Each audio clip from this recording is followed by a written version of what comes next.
योद्धाओं, अप्रैल का महीना शुरू हो गया। मार्च कैसा गया पता नहीं चला, और अप्रैल भी चला जाएगा, फिर मई भी चला जाएगा, और जून में हम लोग का मेंस है। मोटा मोटी 80 दिन का समय बचा हुआ है। कल एक स्टूडेंट से मेरी बात हुई, उसने बताया कि सर संडे को टेस्ट दे के आने के बाद पढ़ने का मन नहीं करता। ये क्या है? एक कंपटीशन एग्ज़ाम है। आप पढ़ने का मन नहीं करा के बैठ जाओगे, वही 3 घंटे में कोई आपसे ज़्यादा पढ़ेगा और आपसे आगे बढ़ा जाएगा, और उसका सिलेक्शन हो जाएगा, आपका रह जाएगा।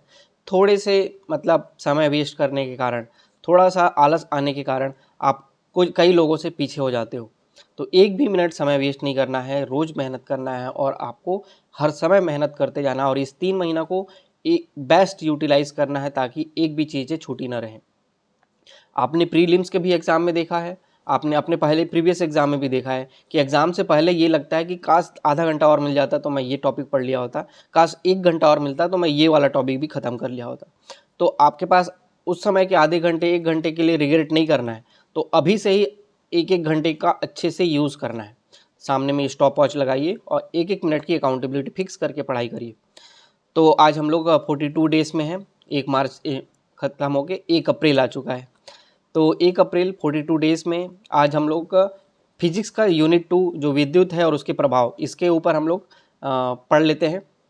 इसके टॉपिक के ऊपर आप पढ़िए, आपके पास जो बुक है, हमारे पास मैंने तो ग्रुप में अपना PDF फॉर्म में नोट्स भी प्रोवाइड किया है जो कंप्लीट होगा। तो आप उसको अच्छे से लिखिए, पढ़िए, प्रिंट कराइए, जो भी करना है उसको याद करने का प्रयास करिए। तो हमारा केमिस्ट्री ख़त्म हो चुका है, फिजिक्स का यूनिट 2 आ चुका है। इसके बाद आपको हम लोग छत्तीसगढ़ के इतिहास पिछले 4-5 दिनों में कर रहे थे, तो हम लोगों ने छत्तीसगढ़ के इतिहास कंप्लीट कर रखा है। लगभग हम लोगों ने इसके ऊपर 18-20 क्वेश्चन भी लिख चुके हैं, और भी इसके ऊपर 10-12 क्वेश्चन आएंगे जो राउंड 2 में हम लोग शुरू करेंगे। अभी हम लोग इतने ही रखते हैं, बाकी चीज़ों को बाद में देखेंगे। तो छत्तीसगढ़ के इतिहास के आपने जितने क्वेश्चन लिखे हैं उसको 5 बार 10 बार अभी तुरंत पढ़िए और उसको रट लीजिए। तो क्वेश्चन आपको ये मानिए कि वही क्वेश्चन आपको एग्जाम हॉल में दिखने लगेगा। तो रटे रहेंगे तो अच्छे से वहाँ पे आप लिख सकते हैं। तो आपको समय भी कम लगेगा, क्योंकि बिना सोचे लिखेंगे, चीज़ें याद होंगी तो तुरंत लिखा जाएगा। तो आपकी क्वेश्चन जल्दी से अटैम्प्ट हो पाएंगे। वो लोग जिनका क्वेश्चन 100% अटैम्प्ट नहीं कर पाते, उनकी ये मुख्य कारण यही होती है कि उनकी रिवीजन कम होती है। वो वहीं पे आंसर फॉर्मेट करके लिखना शुरू कर देते हैं।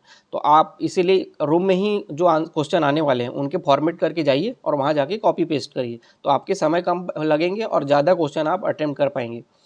तो इसके साथ ही एक नई सीरीज जो एक स्टूडेंट ने मेरे को सलाह दिया, उसको आज कंटिन्यू करते हैं।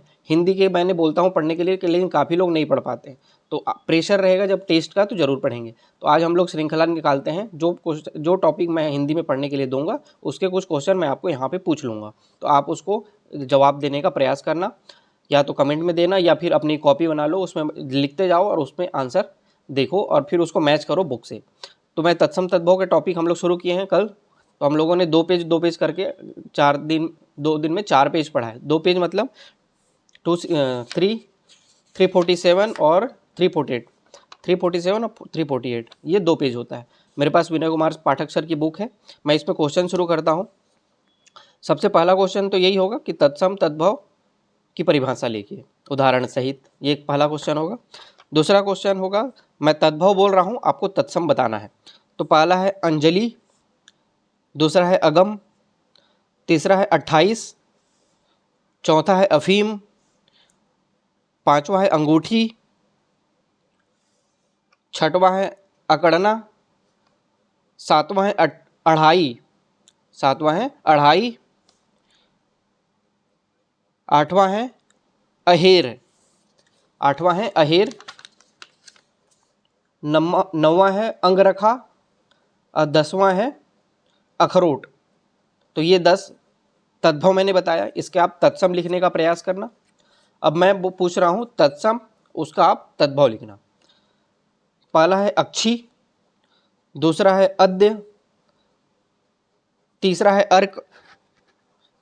अर्क, चौथा है आमलक, पांचवा है इयत, छठवां है एला, सातवां है इष्टिका या इष्टिका, यह छठवां। सातवां है उलूक, आठवां है उद्गलन, और नौवां है उत्पद्यते, 9वां है उत्पद्यते, और 10वां है उपालंब। तो ये 10वां है उपालंब।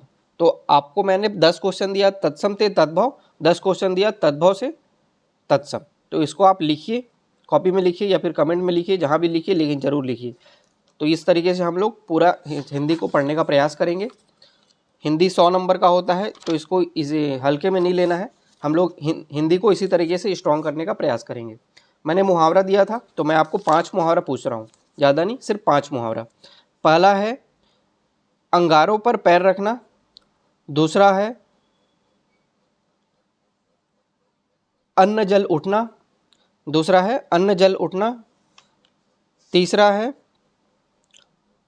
अंधेरे में तीर चलाना, चौथा है